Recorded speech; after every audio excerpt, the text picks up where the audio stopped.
Wakanbotura zviri mumwoyo. Tsano. The voice of We Africa. Every day ingori gogogo tisvikewo pano. Hatichabvunza kuti ndiani chakutoziva ndimi Tsano. Madzisawira ndachema zvangu. Ndipei muzano. Ndanzwa nekufunga asi ndikaita zano ndega ndapaparika. Kwatsano hakuchazi kushanya kwave kushanyarika. Havaoni kuti nemhuri yangu yega ndiri kutatarika. Tsano. Kwashava ndakarovora Susan chete kwete neMitsano Benson. Mukangosvika pamba pangu makutoda hanzvadzi yenyu kumapoto ite action. Ikasadaro renyu ziso haribve kumabheseni. Hanzi mukwasha monde haperi kudyiwa hawo asapa makuda kunditema. Ndaiti ndapedza kaa yese kuroora ndabreaka record. Asi tikaiverenga yamandidya ipapa inokwana kuroora murama wangu yaMelody. Handina kuti ndinomuda zvangu asi Tsano. Takambotanga tichirova steri asi nekuda kwenyu takurova kirimora. UEFA inotangana 9 asina 6 munenge masvika hanzi ndavuya kuzoona bhora. Nyange bhora racho tikanoriponera kubhawa. Handimwi doro ini asi ikoko munosvika mondimora. Tsano, itaivo semurume zvimwe hazvidi kuzviitisa. Pamba pangu nekuti pane hanzvadzi yenyu hamuchagoni kuzvininipisa. Munobata-bata zvemumba mangu munenge muchida kunzwisisa. Haikona kudaro Tsano, musha wangu manyanya uchipisa.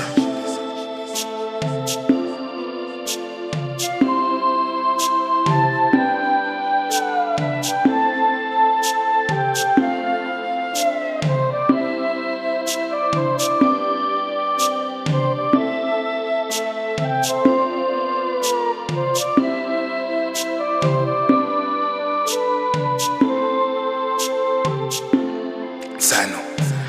Zvanyanya izvi. Nhasi regaivo ndimboti. Zuro ndizuro makarova chana changu gwati rembama acharamba nerimoti. Ndichitiwo vadzidze chirungu paCartoon Network mitinyu makanaka paZBC. My dear friends, help me out. I'm being troubled by what I see. These broke Tsanos don't have respect and boundaries kuvakwasha, they act like bosses. Kukusekerera you end up playing with my kids' resources.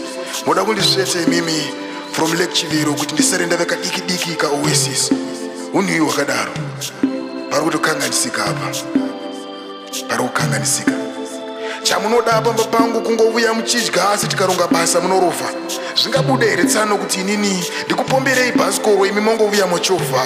Pamunoti tisvikevo takungoti svikai asi mazuva anotevera tichati hatipo. Ndinongonyemwerera nhema zvangu kana muripo asi kana muripo chaiko mufaro haupo. Ndakatanga ndichabvunza zvikwereti zvangu zvandaimbokukwetesai mazuva ekutanga asi ndaneta Tsano nekubvunza gonzo kuti dzungu dziri pai. Hamuna matyira munotoda kukwereta kana bhutsu yandakapfeka. Zviro ndizviro maida kukwereta TV iyo yatiri kuona. Hatina unhu hwakadaro Tsano. Hatina ukama zvakadaro Tsano. Apa tingatoti idhongi riri kuyamwa mombe. Ndikakuregai muchidai Tsano. Pamucharoora muchapedzisira movuya kuno kuzozviita nomukadzi wenyu. Chamusingazivi chiko kuti pamba pamukwasha hapazi penyu.